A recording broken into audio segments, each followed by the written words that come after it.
Hello guys, কেমন আছো সবাই? আশা করি সবাই খুব ভালো আছো। আজকে আমরা তোমাদের মতো একজন দর্শকের পাঠানোর স্ক্রিপ্টের উপর ভিত্তি করে একটা সিনেমা এক্সপ্লেন করতে চলেছি, যেটার নাম হচ্ছে yellow flowers on the green গ্রাস। এবং তোমরা অনেকে এক্সপ্লেন ভিডিও দেখার পরে কমেন্ট করো যে ভাই সিনেমার নাম দেন নাই কেন। তুমি দেখো স্ক্রিনে সিনেমার নাম রয়েছে, প্রত্যেকটা ভিডিওতে আমরা সিনেমার নাম দেওয়ার চেষ্টা করি, তো একটা মিস্টেক হতে পারে। তো যাই হোক, এই সিনেমা সম্পর্কে সংক্ষেপে বলি। এই সিনেমাটি হচ্ছে একটা ভিয়েতনামের সিনেমা, খুবই সিম্পল, খুবই লো বাজেটের একটা সিনেমা, কিন্তু কাহিনীটা ভাই এত ভালো লাগছে আমার, আর শুধুমাত্র আমার নয় অনেকেরই ভালো লাগছে। সিনেমাটার IMDb রেট হচ্ছে 10-এ 7.4, মানে একটা ভিয়েতনামের সিনেমার এরকম রেটিং যদি হয়, এটা যদি হলিউড থেকে আসতো এটা রেটিং আরো বেশি থাকতো, 8.5 থাকতো। আর এই সিনেমা দেখে আমি নিজেও একটু নস্টালজিক হয়ে গিয়েছিলাম কিছু জিনিস দেখে, যেমন এখানে যে দুই ভাই রয়েছে, আমরা দুই ভাই একইভাবে বড় হয়েছি, আর এখানে আমার ক্যারেক্টার বড় ভাইয়ের সাথে মিলে, আর আমার চেয়ে আমার ছোট ভাই একটু বেশি ভারভার্তিক। এছাড়াও বাবা মা যে সিচুয়েশন, আমি একটা অজপাড়াগায় বড় হয়েছি, একেবারে অনেক ধনী ফ্যামিলিতে জন্ম নেইনি। তবে সবচেয়ে বেশি ভালো লাগছে যে এই সিনেমায় যে গ্রামগুলো দেখানো হয়েছে না ভাই, সেই গ্রামটা, এবং গ্রাম দেখে মনে হয়েছে যে আমি যদি এরকম একটা জায়গায় বসবাস করতে পারতাম। তো যাই হোক, আমি লজ্জিত অনেক অপ্রাসঙ্গিক কথা বলেছি, কিন্তু আমার মনের ভাব আর কই প্রকাশ করবো বলো। তো যাই হোক, আমরা ছোট্ট একটা ব্রেক নেবো। হ্যাঁ, তুমি একটু কষ্ট করে ডিসক্রিপশনে যাও, ডোরাশন দেওয়া রয়েছে, ওখানে ক্লিক করে ব্রেকটা স্কিপ করে মূল ভিডিওতে চলে যাও। স্বাগতম প্রিয় বন্ধুরা, তোমরা কি একঘেয়েমিতে ভুগছো? তাহলে মজা পাওয়ার জন্য আজকের বিষয়টি একদম উপযুক্ত তোমাদের জন্য।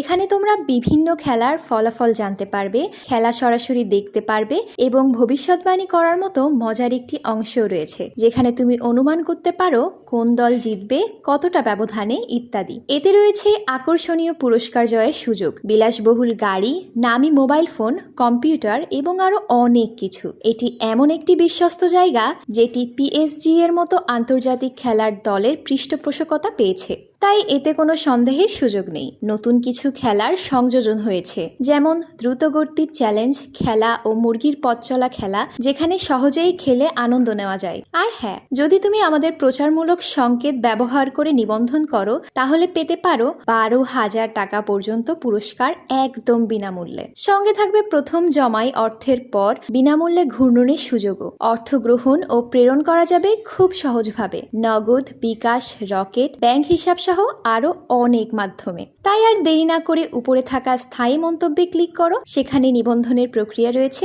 শুধু আমাদের প্রচার সংকেতটি ব্যবহার করলেই তুমি বোনাস পেয়ে যেতে পারো। তো ব্রেক শেষে আমরা মূল ভিডিওতে আসলাম। তো সিনেমার গল্পটি শুরু হয় ভিয়েতনামের একটা অজপাড়াগাঁয়ের গ্রাম দেখিয়ে, এবং এখানে বেশিরভাগ মানুষই অনেক গরিব। তো সেরকমই একটা সাধারণ গরিব পরিবারকে আমাদেরকে দেখানো হয়, এবং এই পরিবারে দুইটা সন্তান রয়েছে। একজনের নাম হচ্ছে থিউ, আর একজনের নাম হচ্ছে থং, এবং তারা দুজনে হচ্ছে আপন দুই ভাই। তো এখানে ছোট ভাই থং তার বড় ভাই থিউকে অনেক বেশি ভালোবাসে, এবং সে তার বড় ভাইয়ের সাথে সময় কাটাতে অনেক পছন্দ করে, এবং তারা একই সঙ্গে খেলা করে। তো ওখানে ওরা যে খেলাটা খেলছিল, বড় ভাই থিউয়ের এই খেলাটা তেমন পছন্দ হয় না, আর তাই সে ছোট ভাই থংকে বলে চল পাথর ছোড়াছুড়ি খেলবো। এবং সিরিয়াসলি ছোটবেলাতে আমি আমার ভাইয়ের সাথে বটি ছোড়াছুড়ি খেলতে গেছিলাম। তো যাই হোক, এখানে বড় ভাই খেলায় মজা পেলেও ছোট ভাইয়ের কাছে একদমই খেলাটা ভালো লাগে না। আর এখানে একটা কথা বলি, আমি এখন থেকে ওদেরকে ছোট ভাই বড় ভাই বলবো, যাতে বুঝতে সুবিধা হয়। তো যাই হোক, তারপরেও বড় ভাইয়ের মন রাখার জন্য ছোট ভাই করে কি পাথরগুলোকে আস্তে আস্তে ছুঁড়ে মারে, যাতে বড় ভাই না লাগে। মানে ওই যে আমরা পিঠ ফাটানি খেলতাম না ছোটবেলায় টেনিস বল দিয়ে, সেরকম খেলা। কিন্তু বড় ভাইয়ের কাছে এটা ভালো লাগে না। সে ছোট ভাইকে বলে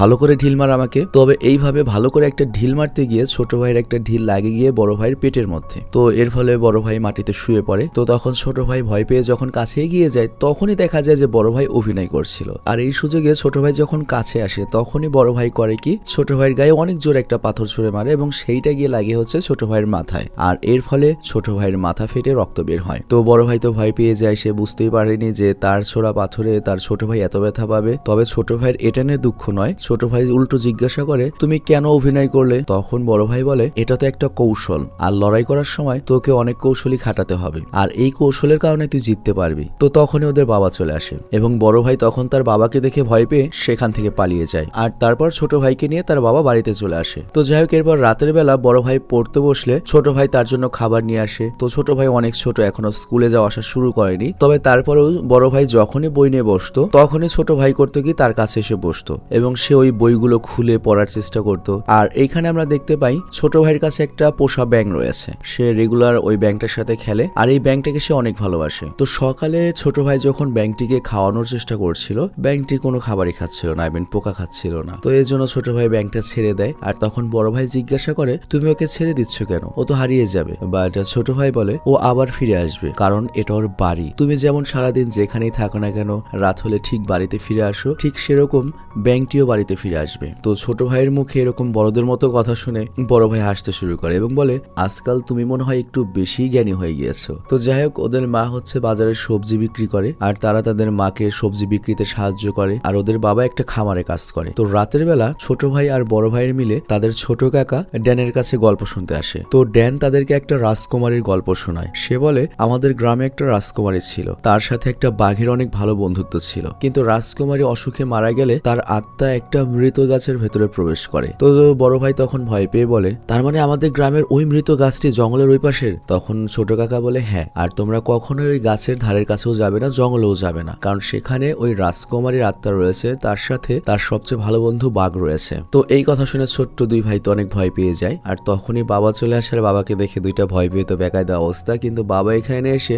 ছোট ভাইকে বলে ম্যানের বাড়িতে গিয়ে বাদাম নিয়ে আসো। ম্যান মানে হচ্ছে ওই বড় ভাইয়ের সমান বয়সী ওর বাবার বন্ধুর মেয়ে আর কি। কিন্তু রাতের বেলা বড় ভাই একা সেখানে যেতে খুবই ভয় পাচ্ছিল, তার উপরে আজকে আবার ওই রাজকুমারীর গল্প শুনেছে, তো এই জন্য সাথে করে ওর ছোট ভাইকে নিয়ে যায়। তো এরপর ওরা দুজনে রাস্তায় সেই মৃত গাছটির কাছে এসে পৌঁছায়, আর ওইটা দেখেই তোরা ভয় পেয়ে যায়। এবং সিরিয়াসলি আমরা যখন ছোট ছিলাম আমাদের গ্রামেও পাড়া এরকম কিছু স্পেসিফিক জায়গা থাকতো। ভাই আমি সিনেমার লাস্টে সেই গল্পটা বলবো। তো যাই হোক, তখন ছোট ভাই বলে ছোট কাকা তো আমাকে একটা কাজ দিয়েছে, আমি তো ওই কাজটা করতে ভুলে গিয়েছি, তো আমি ওই কাজ করতে যাচ্ছি, তুই ম্যানদের বাড়িতে যা। তো এই কথা বলে ছোট ভাই দৌড়ে চলে যায়। আর তখন তো বড় ভাই একা ভয় পেতে শুরু করে, আর এর জন্য চোখ মুখ বন্ধ করে এক দৌড়ে ম্যানের বাড়িতে চলে যায়। এবং এই বিষয়টা আমি রিলেট করতে পারছি। তবে বাড়িতে ঢোকার সময় ও বাইরের যে একটা আলাদা ঘর থাকে না, সেই ঘর থেকে আওয়াজ শুনতে পায়। তো ভয় পেয়ে ও ম্যানের কাছে জিজ্ঞাসা করে ওই পরিত্যক্ত ঘরে আমি কারো আওয়াজ শুনতে পেলাম, ওইটা কি? ম্যান বলে তুমি ভুল শুনেছো, ওইখানে কেউ থাকে না। তো এরপর আমাদের বড় ভাই করে কি বাদাম নিয়ে বাড়িতে ফিরে আসে, আর এইদিকে ছোট ভাই তার কাকার দেওয়া একটা লাভ লেটার নিয়ে আসে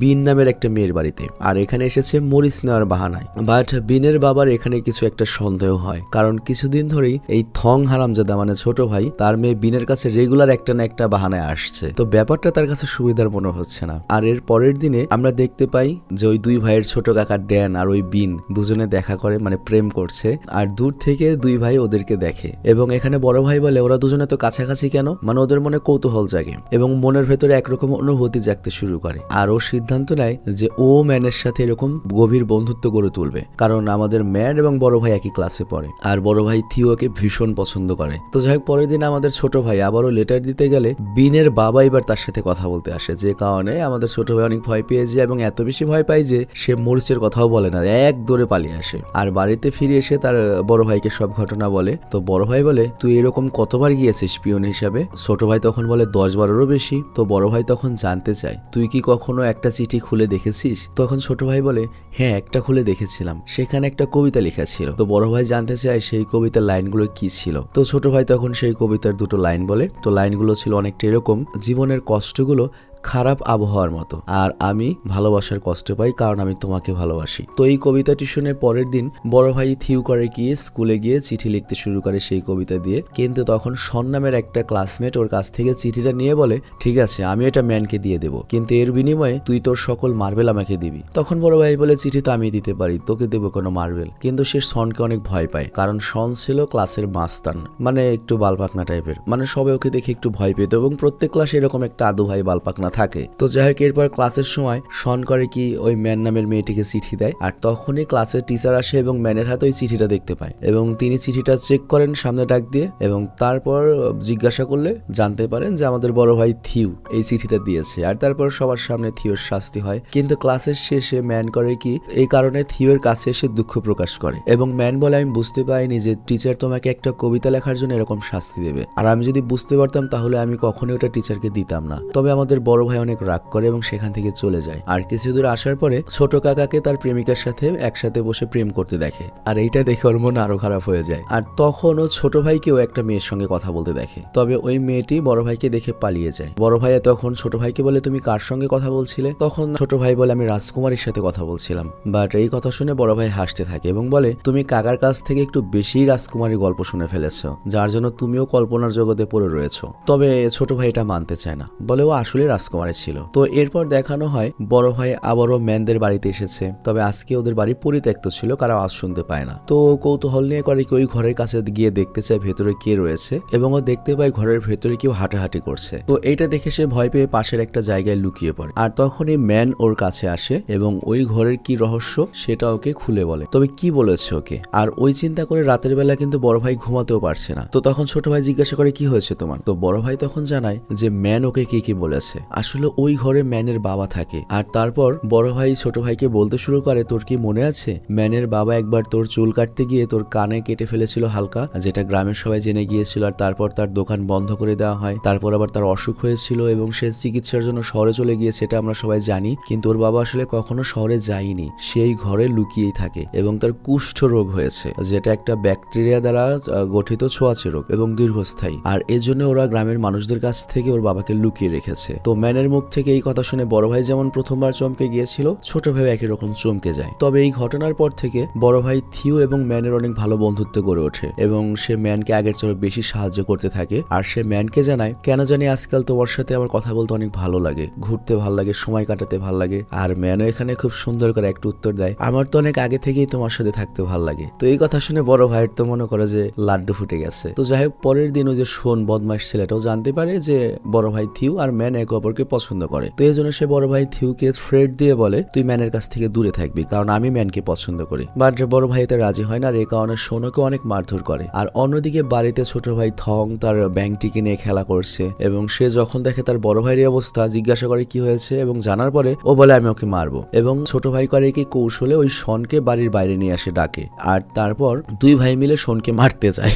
তবে দেখতেই পাচ্ছ শোনের বডিটা কি, ওরা দুজন মিলে ওর সাথে পেরে ওঠে না। বাট একটা পর্যায়ে ছোট ভাই করে কি বুদ্ধি খাটিয়ে শোনের চোখে আঘাত করে, আর তারপর পেছনে ছুরি ধরে থ্রেট দিয়ে বলে, তুই আমার ভাইয়ের কাছ থেকে দূরে থাকবি, তা না হলে কিন্তু আমি তোকে হামলা করে একবারে পেট ফেরে দেবো। তো শন তো এতে ভয় পেয়ে যায় যে পিচ্চি পোলা বান্ধে বিশ্বাস নাই এবং রাজি হয়ে সেখান থেকে চলে যায়। আর তারপর বড় ভাই ছোট ভাইকে যে বলে, তুই ওকে ছুরি মারলে তো তোর জেল হবে। তবে ছোট ভাই বলে, এটা আমার একটা কৌশল ছিল, আসলে আমার হাতে কোনো ছুরি ছিল না, ওটা ছিল নেল কাটার। তো এটা দেখে বড় ভাই অনেক খুশি হয়। আর তুমি তো জানোই লড়াইতে একটু কৌশল না থাকলে জেতা যায় না। তো এই কথা শুনে বড় ভাই থিউ অনেক খুশি হয়, কারণ এই লড়াইতে যে কৌশলের ব্যাপারে ছোট ভাই ওকে বলেছে সেই কৌশলটা ওই ওকে শিখিয়েছিল। তো এরপর থেকে বড় ভাই থিউ তার ছোট ভাইকে আরো বেশি ভালোবাসতে শুরু করে। আর তারপর আসে গ্রামে মেলার দিন, মেলায় সবাই মিলে আনন্দ করে। আর তখনই একজন এসে জানায় যে ম্যানের বাড়িতে আগুন লেগেছে। তো এরপর গ্রামের সবাই ম্যানের বাড়িতে আগুন নিভাতে সাহায্য করতে আসে। তো ছোট্ট থিউ সেখানে এসে পৌঁছায় এবং দেখতে পায় ম্যান অনেক কান্না করছে এবং দুই ভাই মিলে অনেক চিন্তা করছে, কারণ ওই ঘরটাতে ম্যানের বাবা ছিল, এটা তো একমাত্র ওরা জানে ওর বাবার কি হবে। তবে তারপরেও বড় ভাই থিউ চুপ করে থাকে। আর এর পরের দিন সকালে বড় ভাইয়ের থিউ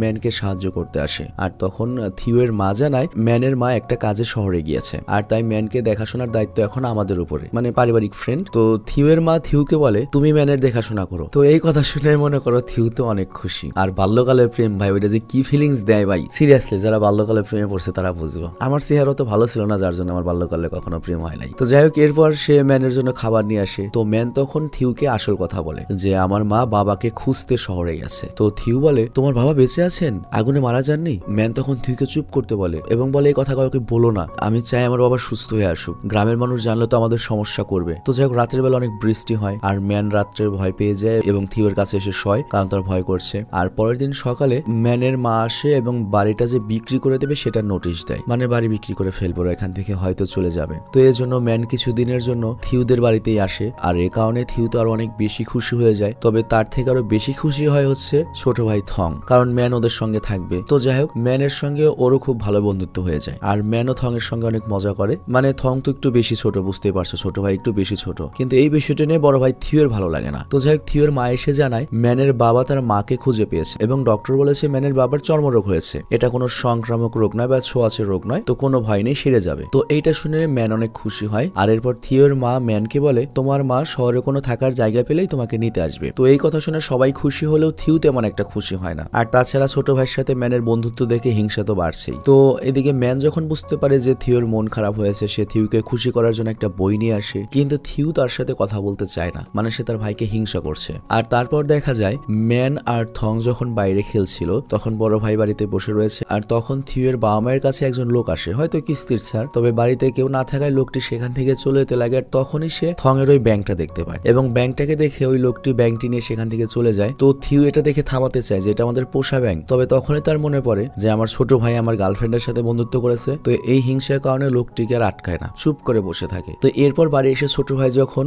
ব্যাঙটিকে দেখতে পায় না তখন সে কান্না করতে থাকে এবং বড় ভাইকে জিজ্ঞাসা করে ব্যাঙটা কোথায়। বড় ভাই বলে হয়তো কোথাও গিয়েছে, আবার চলে আসবে। বাট ছোট ভাই অনেক কান্না করে, আর এই বিষয়টা বড় ভাইয়ের ভালো লাগে না। মানে ভাইকে হিংসা করলেও ভাইয়ের কান্না দেখে এখন তারা সহ্য হচ্ছে না। তারপর সে দৌড়ে একটা জায়গায় যায় এবং সেখানে গিয়ে একটা ব্যাঙ দেখতে পায়, যেটা দেখতে একদম ওই ছোট ভাইয়ের ব্যাঙের মতোই। তো ওই ব্যাঙটাকে নিয়ে আসে খুশি করার জন্য, কিন্তু তখন আর ছোট ভাই বলে ওই ব্যাঙকে আর কখনো আমি ফিরে পাবো না। ওই লোকটা ওই ব্যাঙকে মেরে ফেলেছে, স্যুপ বানিয়ে ফেলেছে। মানে ভিয়েতনামের মানুষ তো ব্যাঙ খায়। তো বড় ভাই এই কথা শুনে অনেক কষ্ট পায়, আর এই কারণে সে যে ব্যাঙটা লুকিয়ে এনেছিল সেটার ভাইয়ের কাছে দেয় না, কারণ এখন তার বলতে পারবে না যে এটাই তার ব্যাঙ ছিল। তো এরপর বৃষ্টি শুরু হয়, একটার অনেক বৃষ্টি। আর এই বৃষ্টির মধ্যে আমরা বড় ভাইকে ছুটতে দেখি, কারণ তার চোখের সামনে দিয়ে তার ছোট ভাইয়ের সবচেয়ে প্রিয় জিনিসটা ওই লোকটা নিয়ে গিয়েছে, কিন্তু সে হিংসা করে তাকে আটকায় না। এ কারণে তার ভাইরা তো মন খারাপ কান্না করছে, আর এটা দেখে বড় ভাইয়ের অনেক কষ্ট হচ্ছে এবং এই কারণে ও বৃষ্টির মধ্যেই দৌড়িয়ে গ্রামের অপর প্রান্তে নির্জন একটা জায়গায় গিয়ে চুপ করে কাঁদে আর ব্যাঙটিকে ছেড়ে দিয়ে আসে।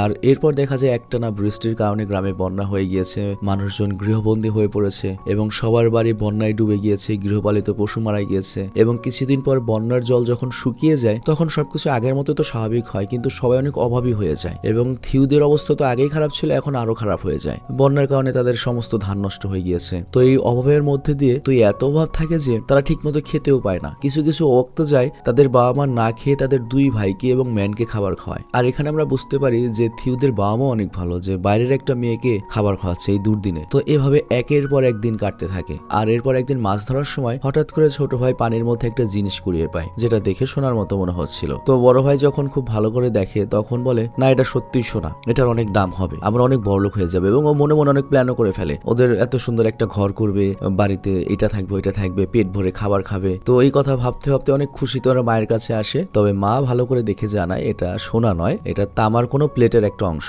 এটা বিক্রি করা যায় না, এগুলো কোনো কেউ নেয় না। তো এই কথা শুনে বড় ভাই অনেক কষ্ট পায়। মানে ও কত কিছু কল্পনা করেছে কিন্তু সব শেষ হয়ে গেল। ও ভেবেছিল ওদের অভাব কেটে যাবে, কিন্তু সেটা আর হলো না। তবে ওর সকল স্বপ্ন মাটি হয়ে গিয়েছে। তো ওই বন্যা পরবর্তী নষ্ট হয়ে যাওয়া ক্ষেতের মধ্যে থিও আসে আলো খুঁজতে এবং অনেক কষ্টে 3টা আলো খুঁজে পায়। আর এই আলো 3টাও হাতে নেওয়ার পরে ভাবে যে একটা ওর ছোট ভাইয়ের, একটা ওর, আর একটা ম্যানের। কিন্তু তখনই শোন এসে ওর কাছ থেকে আলোগুলো কেড়ে নিতে চায়, কিন্তু এইবার ও ভয় পায় না, শোনের সাথে অনেক লড়াই করে এবং আলোগুলো নিয়ে আসে। কিন্তু বাড়ি এসেও শুনতে পায় যে ওর ভাই, ছোট ভাই আর ম্যান ঘুরে গল্প করছে এবং কথা শুনেও বুঝতে পারে যে ওরা ভেতরে মুরগির মাংস খাচ্ছে। তো এইটা শুনে তো বড় ভাই অনেক রেগে যায় যে আমি ওদের জন্য আলো নিয়ে আসলাম, শোনের সাথে লড়াই করে তুই আমার গার্লফ্রেন্ডের সাথে বা আমি যাকে পছন্দ করি তার সাথে বসে তুই চিকেন খাচ্ছিস, অথচ আমার কথা একবারও ভাবিসনি। তো ওর এত রাগ হয়ে যায় যে ও একটা কাঠের টুকরা নিয়ে ভেতরে গিয়ে ছোট ভাইকে এত জোরে একটা বাড়ি মারে যে পিঠে ওর ছোট ভাই ব্যথায় গোংরাতে থাকে। বাট তখনই বড় ভাই খেয়াল করে দেখতে পায় আরে ওরা তো কোনো চিকেন খাচ্ছিল না, ছোটবেলায় আমরা যে ওই যে তোমরা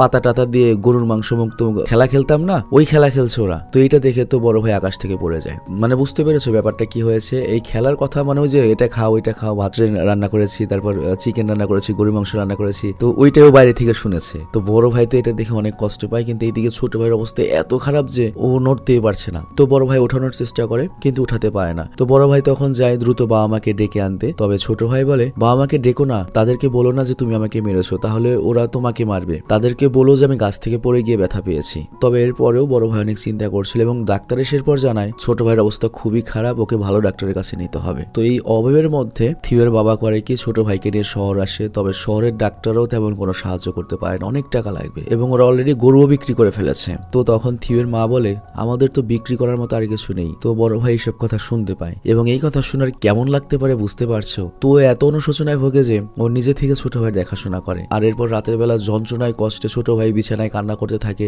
আর থিউ ভাইয়ের কান্না শুনে আরো অনুতপ্ত হয়। ও বুঝতে পারে যে কত বড় অন্যায় একটা করেছে, ওর জন্য পুরো পরিবার, ওর ছোট ভাই কত কষ্ট করেছে। তো যাই হোক কিছুদিন পরে ম্যানকে তার মা শহরে নিতে আসে। আর ম্যানের খুব খারাপ লাগে যে থংকে এই অবস্থায় ছেড়ে সে চলে যাচ্ছে। তবে তারপরেও কিছু করার নেই। তবে থিউ বুঝতে পারে যে ম্যানের উপরে অনেক রেগে রয়েছে, কারণ ওর জন্যই আজকে ছোট ভাইয়ের অবস্থা। তবে ম্যান চলে যাওয়ার পরে অনেক কান্না করে এবং এইবার যেটা হয় ছোট ভাই অসুস্থ, ম্যান চলে গিয়েছে এবং থিউ একা হয়ে যায় পুরোপুরি। আর সে থংকে সারাদিন এভাবে বিছানায় শুয়ে থাকতে দেখে ওরও মন খারাপ হয়, মানে ওই তো খেলার সাথে ছিল। তো যাই হোক ও থং এর জন্য খাবার নিয়ে আসে, কিন্তু থং বলে আমার এইভাবে সারাদিন শুয়ে বসে থাকতে অনেক বিরক্ত লাগে। কিন্তু পরের দিনই বড় ভাই যখন ছোট ভাইকে বিছানায় শুয়ে থাকতে দেখে তো পুরো চমকে যায় এবং জিজ্ঞাসা করে তুই বসলি কিভাবে? থং তখন বলে আমার সাথে দেখা করতে আজকে রাজকুমারী এসেছিল, ছিল এবং সে একটা সিলভার কালারের ড্রেস পরে এসেছিল এবং জানালা দিয়ে তার সাথে আমি অনেকক্ষণ কথা বলেছি আর তাকে দেখে আমি বসতে পেরেছিলাম। তো বড় ভাই তখন ভাবে থং এর এই সবকিছু হয়তো কল্পনায় হচ্ছে, মানে অনেকদিন অসুখে পড়ে রয়েছে, তো এই জন্য সে ছোট ভাইকে কোলে নিয়ে বাইরে আসে আর অনেকদিন পরে বাইরের প্রকৃতির হাওয়া অনুভব করে থং এর অনেক খুশি লাগে। তো পরের দিন থিউ বাড়িতে এসে দেখতে পায় মানে বড় ভাই যে থং আজকে দাঁড়াতে পারছে। বড় ভাই তো অবাক হয়ে যায়, তুই দাঁড়াতে পারলি কিভাবে? এই কথা শুনে থং করে কি বিছানায় বসে এবং বলে এই সবকিছু রাজকুমারের জন্য হয়েছে, সে আবারও এসেছিল। আর তখন থিউ বলে মা এগুলো শুনলে কিন্তু তোকে পাগল বলবে। থং বলে না আমি মিথ্যা বলছি না, সে এসেছিল আমাকে উপহারও দিয়ে গিয়েছে, বিশ্বাস না হয় দেখ। তো তখন থিউ দেখতে পায় থং এর হাতে হলুদ রঙের ফুল। তো এটা দেখে থিউ তো অবাক হয়ে যায়, এই ফুল থং এর কাছে আসলো কিভাবে? তাহলে কি সত্যি রাজকুমারী আসে? সে বাগলা রাজকুমারী ওর সাথে দেখা করতে আসে? এরপর থিউ যখন জানালা দিয়ে দেখে সে দেখতে পায় জানালার বাইরে অনেক হলুদ ফুল পড়ে রয়েছে এবং সে বাইরে এসে দেখে ওই হলুদ ফুলগুলো পুরো রাস্তায় জুড়ে পড়ে রয়েছে। আর এই হলুদ ফুলের পিছু করতে করতে থিউ সেই জায়গাতে এসে পৌঁছায় যেখানে ওই মৃত গাছটা রয়েছে, কিন্তু সেখানেও থামেনি ফুলগুলো, আরো ভেতরে গিয়েছে জঙ্গলের দিকে। তো থিউ করে কি ফুলগুলো অনুসরণ করে গভীর জঙ্গলে চলে আসে আর সেখানে গিয়ে সে একটা বাড়ি দেখতে পায়। ও তো পুরো অবাক। তো থিউ এই বাড়িতে একটা মেয়েকেও দেখে যে তার বাবার সাথে কথা বলছিল। তো মেয়েটিকে তার বাবা রাজকুমারী নিহি বলে ডাকে এবং তাকে বাইরে যেতে নিষেধ করছিল এবং বলছিল আর কখনো কিন্তু বাইরে যেও না। তো নিহি বলে ঠিক আছে আমি আর যাবো না। বাট এরপরে নিহি করে কি একা একা তার পুতুলের সাথে কথা বলে এবং পুতুলকে সে বলছিল আমি আমার হলুদ ফুলগুলো ওই রাজকুমারকে দিয়ে এসেছি, তুমি আবার রাজাকে বলো না, হ্যাঁ রাজা জানলে কিন্তু অনেক বকা দেবে। মানে ওর বাবার কথা বলছে, সে চায় না আমি বাইরে যাই, কিন্তু আমি যে চিহ্ন রেখে এসেছি না, আমার রাজকুমার ঠিক আমাকে খুঁজতে এখানে চলে আসবে। তো থিউ এগুলো লুকিয়ে শুনছিল আর তখনই মেয়েটির বাবা থিউকে দেখে ফেলে এবং বলে হ্যাঁ তুমি আমার রাজ্যে কি করতে এসেছো? তো থিউ লোকটিকে দেখে অবাক হয়ে যায়, কারণ এই লোকটিকেও চিনে। লোকটির নাম হচ্ছে টাম এবং সে একসময় সার্কাস দেখাতো এবং মোটামুটি ভালোই নাম করা সার্কাস পার্সন ছিল। তো থিউ বুঝতে পারে না এই লোকটা জঙ্গলে তার মেয়েকে নিয়ে কেন থাকছে এবং তাকে অনেক দিন ধরে দেখা যায় না। তো যাই হোক এরপর রাতের বেলা থিউ তার বাবার কাছে জিজ্ঞাসা করে তোমার কি মিস্টার ট্রামের কথা মনে আছে? ওর বাবা তখন জানায় আজেরা কোনো কথা বলো না তো, আমাদের পরিবারে এমনিতে অনেক সমস্যা রয়েছে, তুমি কেন অন্যদের ব্যাপারে জানতে চাইছো? বাট থিউ বলে আমি তাকে 1 বছর আগে সার্কাসে দেখেছিলাম। আর তখন থিউর বাবা বলে তিনি হয়তো এখন অন্য কোনো শহরে সার্কাসের কাজ করছেন। বাট থিউর মা তখন বলে তুমি তার বিষয়ে এত কৌতূহলী কেন? তখন থিউ বলে আজকে দুপুরে ওই মৃত গাছের জঙ্গলে আমি তাকে দেখেছিলাম। বাট থিউর মা তখন রেগে বলে তুমি আর কখনোই সেখানে যাবে না। কিন্তু থিউ বলে তার কথা শুনে তোমরা তো ভয় পেয়ে গেলে কেন? আর এখানে থিউর মা জানায় মিস্টার ট্রাম এবং তার মেয়ে হঠাৎ করে পাগল হয়ে গিয়েছে আর এই কারণে তারা জঙ্গলে ওই জায়গাতে থাকে, একা একাই থাকে। তখন থিউ বলে তাদের কি বাঘের ভয় করে না? থিউর মা তখন বলে ওই জঙ্গলে বাঘটাক বলে কিছু নেই, তোমার ছোট কাকা তোমাকে মিথ্যা গল্প শোনাতো যাতে করে তুমি ওই মৃত গাছের কাছে না যাও, ওই জঙ্গলে না যাও, তাদের সাথে তোমার দেখা না হয়। তো এই কথা শুনে পরের দিনে থিউ আবার যায় সেই জঙ্গলে এবং মিস্টার ট্রামের সঙ্গে কথা বলতে আসে। তবে ট্রাম তাকে প্রথমে চিনেও না চেনার ভান করে। তবে থিউ তার সাথে কথা বলতে আসলে ট্রাম তাকে নিয়ে সেই ঘর থেকে দূরে আসে এবং থিউ এখানে সিরিয়াসলি প্রশ্ন করে যে কেন আপনি মেয়েকে নিয়ে জঙ্গলে বসবাস করছেন, কেনই বা আপনি রাজার মেয়েকে রাজকুমারী সাজিয়ে রেখেছেন? তো মিস্টার ট্রাম তার গল্প বলা শুরু করে। সে বলে আমরা সুখে বসবাস করছিলাম, আমার স্ত্রী আর সন্তান মিলে ভালোই ছিলাম, আমার স্ত্রীর সাথে আমি সার্কাসটি ভালো মতোই চালাচ্ছিলাম, ঈশ্বর আমাদের কন্যা সন্তান দিয়েছেন এবং আমাদের কাছে এটা ছিল ঈশ্বরের শ্রেষ্ঠ উপহার আর আমরা তার নাম রাখি নেহি। কিন্তু একদিন আমরা নেহিকে নিয়ে আসি তার মায়ের কাজ দেখাতে। তো এরপর সার্কাস শুরু হয়। নেহির মা অনেক লোকের মাঝে ওই মরণ কূপে বাইক চালাতে শুরু করে। সে খুব ভালো মতোই সেখানে মোটর বাইক চালাচ্ছিল এবং সার্কাস চলার সময় নেহি হঠাৎ করে তার মাকে হলুদ ফুল দিতে যায় এবং ওইটা করতে গিয়ে সে পড়ে যাচ্ছিল খাড়া ওই জায়গা থেকে কূপের মধ্যে, কিন্তু আমি ওকে ধরে ফেলি। কিন্তু ওর মা ওই বিষয়টা খেয়াল করে এবং তার লক্ষ্যই মোটর সাইকেল থেকে সরে যায় আর এই কারণে সে ওপর থেকে নিচে পড়ে যায় মোটর সাইকেল সহ এবং সেখানে ওর মায়ের মৃত্যু হয়। আর এরপরে থেকে নেহি তার মায়ের শোকে নিজেকে রাজকুমারী ভাবতে শুরু করে, পাগল হয়ে যায়। আর এই কারণে গ্রামের সবাই ওকে পাগল বলে খেপাতো। আর এই জন্য নেহির জন্য আমি নিজে ওকে সবার কাছ থেকে বাঁচাতে পাগল হয়ে যাই এবং এই জঙ্গলে একা একা বসবাস করছি যাতে আমার মেয়েকে কেউ পাগল না বলে এবং আমার মেয়েকে নিয়ে আমি রাজার মতো আমার রাজকন্যাকে নিয়ে এই জঙ্গলেই বেঁচে আছি। তো এই কথা শুনে থিউর মনটা খারাপ হয়ে যাও চলে আসে। আর এইদিকে রাতে থং এর ঘুম আসছিল না আর থিউ জানতে চায় কি হয়েছে, ঘুমাচ্ছ না কেন? থং তখন বলে রাজকুমারীর কিছু একটা তো হয়েছে, সে আমার সঙ্গে দেখা করতে আসছেই না। থিউ তখন বলে হয়তো ব্যস্ত আছে, সময় পেলে তোমার সঙ্গে দেখা করতে আসবে। তো সকালে থিউ ঘুম থেকে উঠে দেখতে পায় থং বিছানায় নেই এবং রাস্তায় দেখা যায় হলুদ ফুল পড়ে রয়েছে। তো এটা দেখে বুঝতে পারে যে নেহি মানে ওই রাজকুমারী এসেছে। তো এই জন্য থিউ করে ওই ফুল ধরে তার ভাইকে খুঁজতে বের হয় এবং রাস্তাও দেখতে পায় যে থং হাঁটতে না পারলেও রাজকুমারীর খোঁজে বেরিয়েছে এবং ওই স্ক্র্যাচারের সাহায্যেও যাচ্ছিল। তো থিউ তখন ওকে বাড়িতে নিয়ে আসে আর এরপর থংকে একটা গল্প শোনায় এবং ওকে নতুন করে হাঁটতে সাহায্য করে। কিন্তু তখনই থং আর থিউ দেখতে পায় যে রাস্তায় নেহিকে কিছু পোলাপান একা পেয়ে পাগল বলে বিরক্ত করছে। মানে নেহি তো থং এর জন্য এখানে আসে কিন্তু যাওয়ার সময় আটকে পড়ে গিয়েছে। তো এটা দেখে ছোট ভাই থং এত রেগে যায় যে ও নেহিকে বাঁচাতে এগিয়ে আসে। সিরিয়াসলি আমার খুব ইমোশনাল হয়ে গেছে আমি দৃশ্যগুলো দেখে। এত সিম্পল একটা সিনেমা কিন্তু এত ইমোশনাল করে দিছে আমাকে। তো যাই হোক ছেলেগুলো নেহিকে ধাক্কা দিয়ে ফেলে দেয় আর ওই মুহূর্তে থং নিজেকে আর সামলাতে পারে না। ও করে কি ওর ওয়াকিং ক্রাচটা ফেলেই দৌড়াতে থাকে, যেটা দেখে বড় ভাই তো পুরো অবাক। কিন্তু আমাদের ছোট ভাই খুব বেশি এগোতে পারে না, কিছুক্ষণ পরেই পড়ে যায়। আর এই দৃশ্য যখন নেহি দেখে, নেহির তার মায়ের কথা মনে পড়ে যায়। তার মনে পড়ে কি হবে তার মা সার্কাস চলাকালীন সময় উপর থেকে নিচে পড়ে গিয়েছিল। আর তখন এখানে কান্না করতে করতে ওর বাবা চলে আসে, এবং এইবার নেহির বাবা যখন আসে, নেহি এবার আর তার বাবাকে রাজা বলে ডাকে না, বরং বাবা বলে ডাকে। আর তারপর নেহি তার বাবাকে বলে,